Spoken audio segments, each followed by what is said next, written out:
माहूर तालुक्यातील वज्रा येथील शेख फरीद बाबाच्या दर्शनास जात असताना MH04 FJ 0551 या क्रमांकाचे 4 चाकी वाहन टाटा एस 10 ऑक्टोबर रोजी सकाळी 9 वाजताच्या सुमारास वळणावर पलटले। त्यात आर्णी येथील 13 भाविक जखमी झाले। सर्व जखमी भाविकांना ग्रामीण रुग्णालयात भरती केले असता प्राथमिक उपचारानंतर 6 जणांना यवतमाळ येथे स्थलांतरित केले आहे। दत्तशिखर घाटात वाहन चालकाला घाटाचा अंदाज आला नसल्याने सदरचे वाहन पलटले। त्यात सय्यद इरफान, सय्यद मंसूर वय 28 वर्ष, शेख मदरुद्दीन, शेख नजरुद्दीन वय 70 वर्ष, रहीम खान शेख रजाक वय 30 वर्ष, फैयाज शेख मुनाफ वय 13 वर्ष, मुजिम खान नूर खान वय 45 वर्ष, शारिक शब्बीर शेख वय 28 वर्ष या भाविकांवर डॉक्टर उदय कानाव, दत्ता पालटवार, LG मेंढके, निलेश बिलापेकर, परमेश्वर जुडे,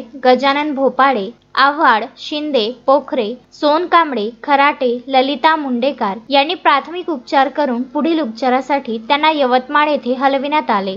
सय्यद फारुक सय्यद शेख वय 26 वर्ष, शेख साबिर शेख मस्तान वय 45 वर्ष, रुखसुना बेगम, सुबेदार खान वय 40 वर्ष, शेख अहमद शेख हनीफ वय 52 वर्ष, शेख खाजा शेख अजीज वय 35 वर्ष, साजिद मलनस हरून वय 39 वर्ष, अयान पठाण अमन वय 11 वर्ष हे किरकोळ जखमी असून त्यांच्यावर ग्रामीण रुग्णालयात उपचार सुरू आहे। संजय घोगरे, अपिल बेलखोडे, पवन कोंडेसह अनवर खिच्ची, विदर्भ न्यूज, माहूर।